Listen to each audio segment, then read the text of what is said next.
Jack Smith and the special counsel's office object. They're not happy that Donald Trump has filed a request for Judge Chutkan to recuse herself from this entire case. We know we've seen some bizarre rulings from Judge Chutkan this far. She has already said that Donald Trump doesn't really need to review all of the evidence, 10 million pages of documents, give or take. It's like, light reading on a weekend. And she's made the trial happen in March of 2024, right before Super Tuesday. And the whole thing, of course, is political and partisan, and it is being prosecuted by Jack Smith. And so Trump's lawyers submitted a request asking Judge Chutkan to get off the case. It's only 9 pages, and it's mostly Judge Chutkan's own words. We've done another video on this, doing a deep dive of the entire motion, but we have the response from the special counsel's office, which is 20 pages. Okay, so they're a lot more agitated about this than Trump is. He just says, Judge, you made some bad statements historically. Jack Smith's team and Molly, they're out there really pounding the table on this thing, very excited because they want to keep this judge. So it's almost like, why are you protesting too much? Why don't you just let the judge make the opinion on her own? But let's go through both of these. We'll do a quick refresher on what Trump asked for, and then we can see what the government said in response. This one was 9 pages, and we did a deep dive on this, but let me just give you the highlights here. They say, our justice system needs to be fair. Judge Chutkan, in other cases, has suggested that President Trump should be prosecuted and imprisoned. Okay, that's the issue. Other cases, she was making comments about Trump, and Trump's case was not before her at the time. Now it is. So now we know that now this case is showing up in front of her, in front of a person who is already prejudiced against this because she's already made comments about Trump. She's not a fair and neutral person. Now, she may genuinely intend to give Trump a fair trial and think that she can, but the public thinks otherwise. Regardless of the outcome, her public statements, and they're pointing this out literally with her own words. Okay, so it's 9 pages, and this block is hers, and this prior block is hers. She was sentencing this woman named Christine Priola and says, this was nothing less, this is Judge Chutkan speaking, this was Judge Chutkan saying, this was nothing less than an attempt to violently overthrow the government. The legally, lawfully, peacefully elected government who were mad that their guy lost, talking about Trump. And the people who were there, who mobbed the Capitol, were there in loyalty and fealty, she says, to one man, Trump. And she said, it's blind loyalty to one person who, by the way, remains free to this day. Okay, lamenting the fact that Trump is free. Trump's case is not before her. Well, it is now, but before the case was before her, before she had the opportunity to weigh the evidence fairly because she'd be seeing it for the first time, she's already come to a conclusion. How can Trump possibly be free? They also point out her other statements. When they were sentencing this guy, his name is Palmer, the judge said to Mr. Palmer, you made a good point, that the people who exhorted you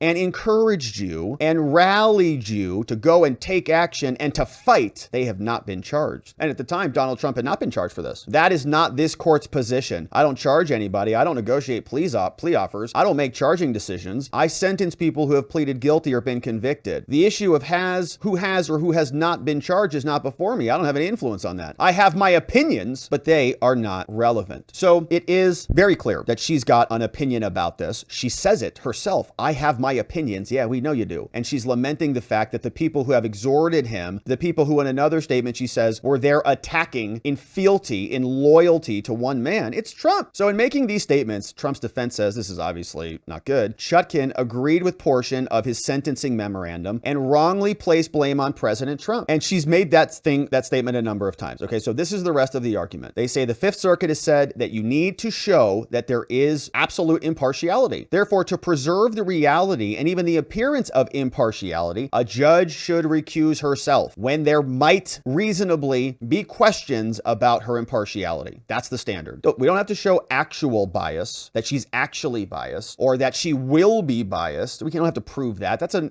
very high, difficult, impossible standard. Instead, is it whether it might reasonably be questioned? And we've got a couple examples of that there. So they have a brief bit of argument. Her statement saying it's blind loyalty to one person who remains free means that she's suggesting that Trump is the person responsible and that she would have an opinion about him being incarcerated. The statements were made on the record record in her courtroom supporting incarceration, and the public must understand that her core views are unlikely to change. And this was not an issue in front of her courtroom. Trump's case was not before her. So she's supposed to be fair and impartial. For the foregoing reasons, Trump's defense says Chutkan should recuse herself from the case, and she gets the motion, so it's going to land in front of her, and she's going to make the decision, and reassign it to another district judge randomly. That will allow us to ensure this whole thing is fair. All right. Very brief recap of the entire filing. Now, Jack Smith responded to this, and this was only 9 pages, mind you. And again, most of this was Chutkan's own words and argument around it. So Jack Smith now issued a response. And look at this one. It's 20 pages, man. Very upset about it, wanting to make sure they make a point. And here, this one, who wrote this one? Oh, it's Molly Gaston. Exactly what we expected. Now, Molly, you know here, she's responsible for the sticky notes and the highlighters, and her discovery files were very organized. And also, she laid out a roadmap for the defense on how the government intends to prove their case against their client or whatever. Ridiculous. So Molly is here, and Jack Smith is the office that they're out of. But of course, Jack Smith doesn't really do much of the work here. They just pass it off to Molly. And this is what the motion says. All right, this is the government's response to Trump's request for recusal. We love Judge Chutkan. They say, Your Honor, Judge Chutkan is going to be reading this. So she's like, okay, well, think about how this works, by the way, how ridiculous this is. So in order to get the judge off your case, you got to submit a motion to the judge telling the judge that you're a bad judge and convince the bad judge that they're a bad partisan hack judge, and then get them to boot themselves off the case. How's that going to help you as the case moves forward when that partisan corrupt hack judge doesn't boot themselves off the case? Government says, Your Honor, Chutkan, there is no valid basis under the law for Chutkan to disqualify herself. In service of this motion seeking the court's recusal, Trump takes out of context the court's words from prior judicial proceedings and misstates the law, the standard about what justifies a recusal. They say to support his claim, Donald Trump cherry picks from portions of the court's sentencings. Did that look like a cherry pick to you? It was like a full paragraph. Both of those were full paragraphs. Here's one right here. Actually, that's the law. Here's one statement. Is that a cherry pick? Got a full paragraph as far as I can tell. Here's another one. But 1 sentence, 2 sentences, 3,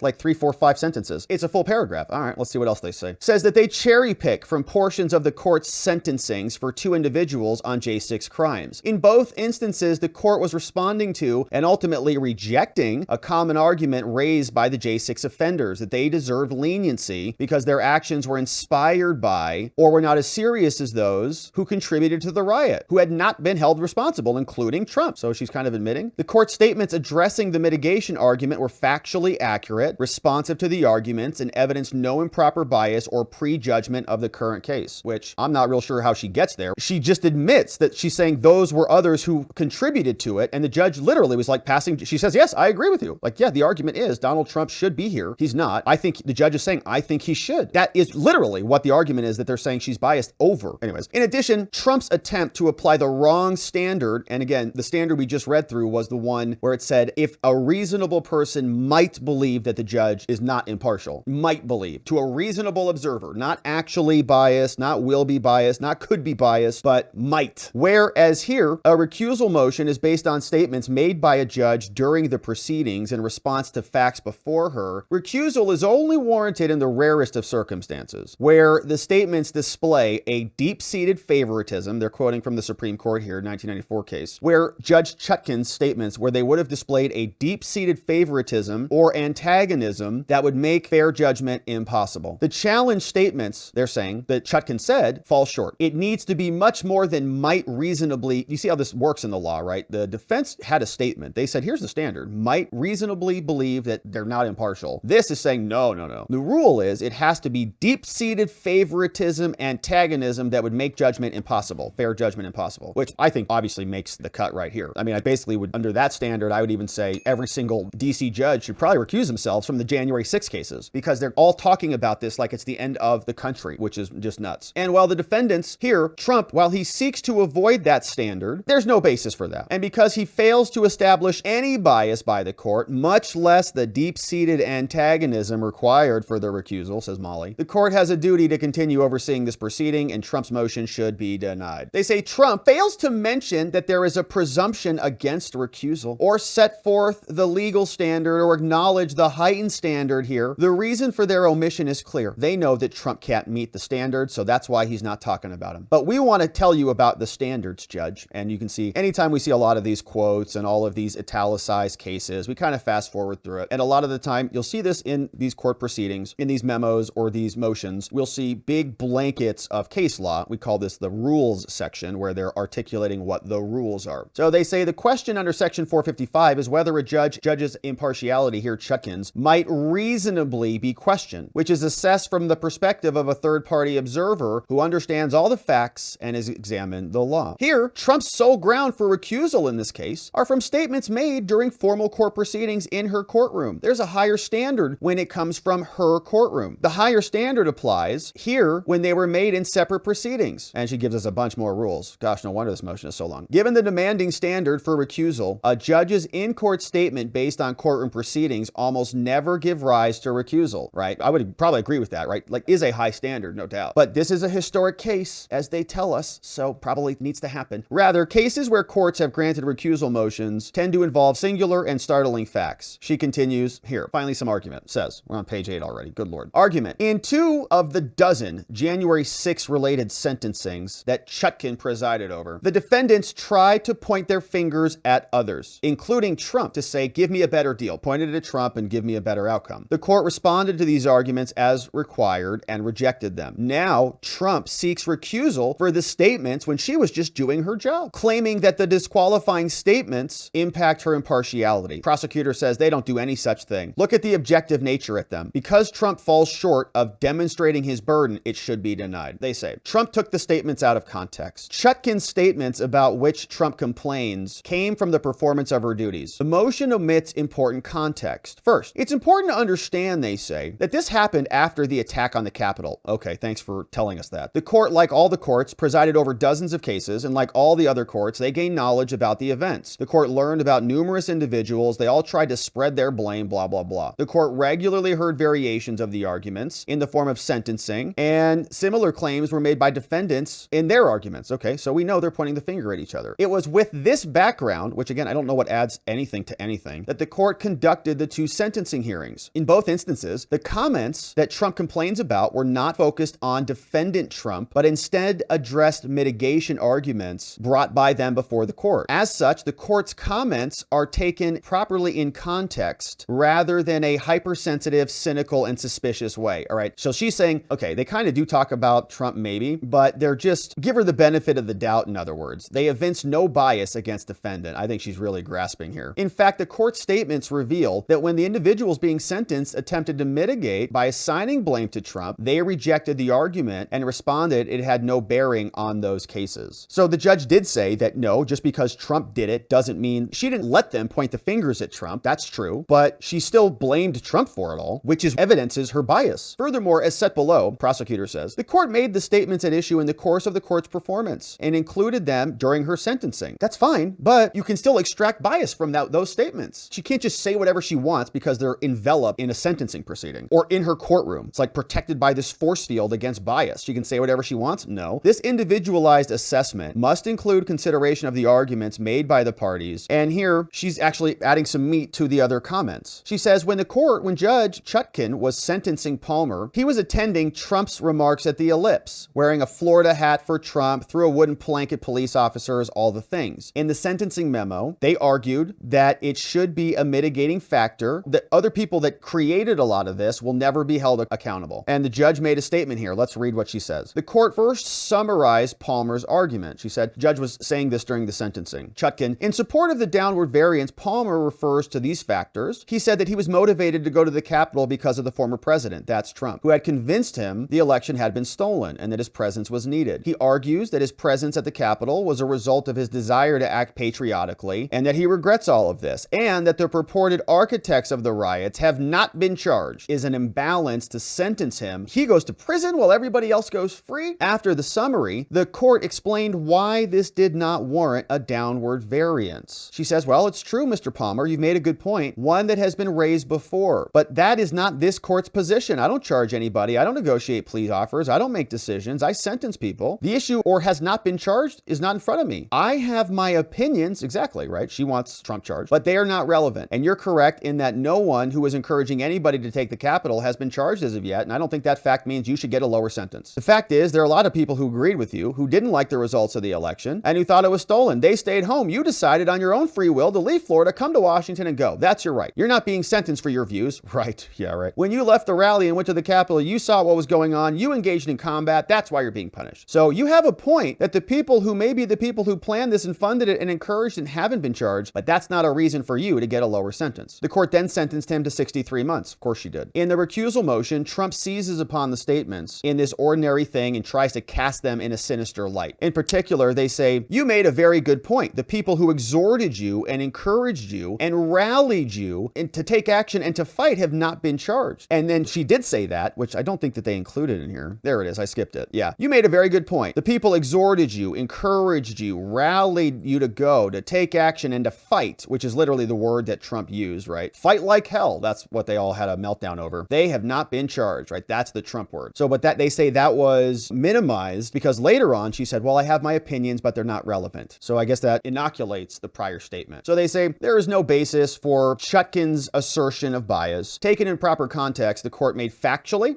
and legally accurate statements to other people who had been sentenced. The court's comments simply demonstrate the court is doing its job. And it took pains to emphasize that we don't make charging decisions and we don't have influence on those decisions. Yes, but she's making that point not as like a uninstructive thing, okay? She's not saying, well, I am a judge, we're clear like a civics class, and the court doesn't have charging capabilities because that's what the government prosecutors have. She's telling him, yes, I know they haven't been charged. I can't control that. If I had my way, they'd be standing right there next to you. So don't tell me that, it's justification as to why she's not giving him a lower penalty. She's basically saying, I would give him the same penalty as you or something harsher. It doesn't change your situation at all. So don't bring that up as though it's a variable. So they do the same thing. They go through the Priola sentencing. They say she also went into the Capitol. They tell us what happened there. In her sentencing memo, she laid the groundwork, spread the blame over to Trump as well. At her sentencing hearing, Priola also explained certain politicians or groups have taken over things that they weren't supposed to, and they tried to blame others and spread the blame around, calling it her being wrapped up in her emotions. And the court again responded, as required, they say, by binding precedent, addressed the request for leniency and said, it's correct that you don't have any background of criminal activity, but this was an attempt to violently overthrow the government, the legally, lawfully, peacefully elected government by individuals who were mad that their guy lost. Trump. I see the videotape, she says. I see the footage and the signs, people wearing the garb, and the people who mobbed the Capitol that were in fealty and loyalty to one man, not the Constitution. Like, just ask yourself, if you're a reasonable person, do you think this woman might be biased in this case based off this statement alone? Of which most of the people who've come before me seem woefully ignorant the Constitution. Like, she doesn't understand the Constitution, like due process and the right to the presumption of innocence and the right to review your evidence before you go to trial on it. But okay, yeah, we're ignorant. Got it. Not to the ideals of this country, not to the principles of democracy, right? Like prosecuting your political opponents, which is now happening in her own courtroom. It's blind loyalty to one person who, by the way,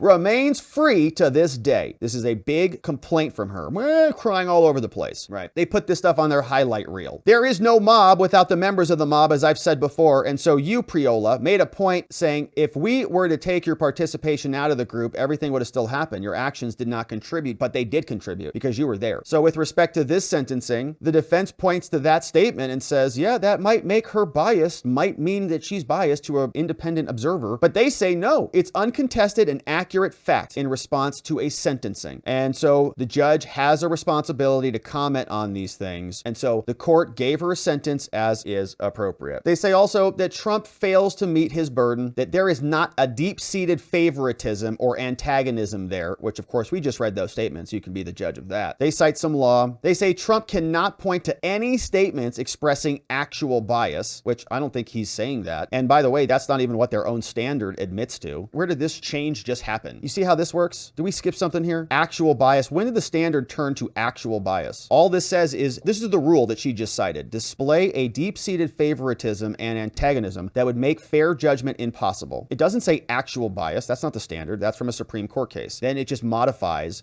Trump can't prove actual bias. Nobody's, yeah. All he can say, and he said it repeatedly, is that the court's comments suggest some sort of bias or prejudice. That's right, they do. That's the standard that he's applying. Tellingly, they don't cite a single case in which recusal has been warranted on remotely similar facts. What do you mean? Like another January 6th? You guys say it was the worst attack since the Civil War. We don't have many of those. There aren't any similar cases. Instead, he quotes general legal propositions from other cases. One involves the denial of another recusal motion for some other case, and here's some other, cases. Saying Trump only cites one case in which a court court found recusal that was warranted, but that case undermines his position rather than supports his position. Here, the two statements, unlike that other case, here they were factually accurate intrajudicial statements made in the course of sentencing proceedings, which I think is also a lie. And take a look at her statements again. And neither of them evince bias, really, much less deep-seated antagonism necessary to justify recusal. Let's look at her statements. So she says all of those statements are just facts. So she just says all of this is just factual. Yeah. And that they're woefully ignorant and they don't understand the ideals of the country and they don't understand the principles of democracy. She says it's a fact that it's blind loyalty to one person who remains free. That's a fact. That's not a biased statement. It's blind loyalty to one person who, by the way, remains free to this day, which is different. I thought a fact would be like, you know, a water molecule is 2 hydrogen atoms and 1 oxygen atom. You know, like that's like a fact, right? Is that right? And it's something that you can prove. It's not biased. It's not it's not subject to being conjugated with emotions attached to it. I saw footage of the flags and signs. That might be a fact that she saw footage. Like, this is opinion. The people who mobbed the Capitol were there in fealty and loyalty to one man. Do you think that's true? Do you think every person who was there protesting at the Capitol was only there because of Donald Trump? Or do you think it was bigger than Donald Trump? Maybe it was about values and the Constitution and fair elections and free speech and the right to assemble and all of these other things. So I would dispute that fact. But of course, this is Molly from the DOJ writing, and they have a hard time with facts. They just make them up everywhere you turn. They just create them out of thin air and just say science or whatever. So that is what her statement is. It evinces no bias at all, and her statements were just literally factually accurate. Right, no bias. So in conclusion, Molly says the defendant, Trump, has failed to identify anything at all approaching clear and convincing evidence necessary to overcome the presumption of impartiality. Instead, Trump has relied on suggestion and innuendo, including paragraphs of her own statement, to insinuate something sinister in the court simply by doing its job. The court comments, when viewed in context by a fully informed third-party observer, do not remotely display a deep-seated favoritism or antagonism that would make fair judgment impossible. I think, you know, this case has already been rigged, given the fact that we've got a trial on $10 million documents next year. The court thus has a duty to not recuse itself from the case and should deny Trump's motion. Man, me think the lady doth protest too much. I mean, gosh, Molly spends 20 pages on this and means don't think so. And it is a lot for them to really cheerlead for the judge. I mean, look, if the Justice Department is only interested in pursuing justice, well, shouldn't they just let the justice system handle itself? Do they need to be cheerleaders for the judge, or shouldn't the judge just be this already unbiased judge and they don't have to defend her, but they're explaining her words. They're over explaining, right? If you ever catch yourself having to explain, no, I did do the thing I told you I didn't do, but I did do the thing, right? You're busted on this. If you got to explain it too much, you're busted. They're busted. This judge is biased. They know she's biased. That's why they're scrambling to try to save her bad statements. Now, the problem with this is that Chutkan is going to review this motion, and of course, she's going to say she's not biased and reject this and continue to preside over it and consult your local appellate lawyer, but I don't think there's much they can do about that. I mean, of course, you can always attempt to file an interlocutory appeal, but I'm pretty sure both sides have to certify that. The judge would have to certify it, as would the Court of Appeals, and so that would mean that this would be something that would be appealable at the end of the trial. Now, this is all new and novel stuff, so my friends, always keep that in mind. There's always room for deviations on this. We'll see what happens here. I'm sure we're going to enjoy Chutkan's response, and we'll see whether she recuses herself or not. Let me know what you think about that as we continue to cover. Thank you for subscribing and joining as we do, and we'll see you on the next one.